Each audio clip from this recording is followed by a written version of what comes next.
কবিতা বসন্ত বাহার। কলমে এবং কণ্ঠে আমি সুসময় বিশ্বাস। শীতের রুক্ষতায় অস্তিত্ব রক্ষার তাগিদে জীর্ণ পাতা ঝরিয়ে সাজো তুমি পর্ণমোচী। কুহেলিকার অবগুণ্ঠনে লোকাও আবার মুখ। শীতঘুম যখন মনকে বার্ধক্যের কাছাকাছি নিয়ে যায়, তখন জীবনের হারানো জৌলুস ফিরিয়ে দিতে তোমার দুয়ারে এসে হাজির ঋতুরাজ বসন্ত।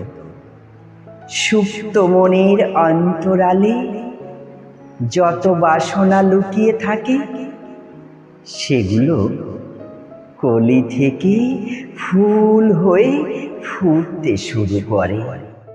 নবযৌবনের রাগে পলাশেরও ঠোঁট রাঙে। বাসন্তী বাসে তুমিও সাজো অপরূপা সাজে।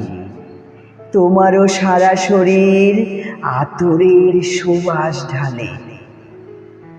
খোলা মনের জানলা দিয়ে দক্ষিণা বাতাস বইলে রং বেরঙের প্রজাপতির দল উড়ে যায় অভিসারে।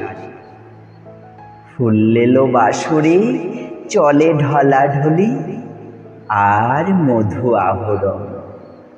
মন রাঙিয়ে প্রাণ জুড়িয়ে একদিন বসন্ত বিদায় নেয়। তারপর গ্রীষ্মের প্রখর দহনে তৃষিত বক্ষ দগ্ধ তনুমন। তপ্ত হৃদয় জোড়াতে তখন ধেয়ে আসে কাল বৈশাখী। দীর্ঘ প্রতীক্ষার অবসানে পরিশেষে আগমন বর্ষা রানীর। আর তখন জন্ম হয় আগামী প্রজন্মের। নমস্কার।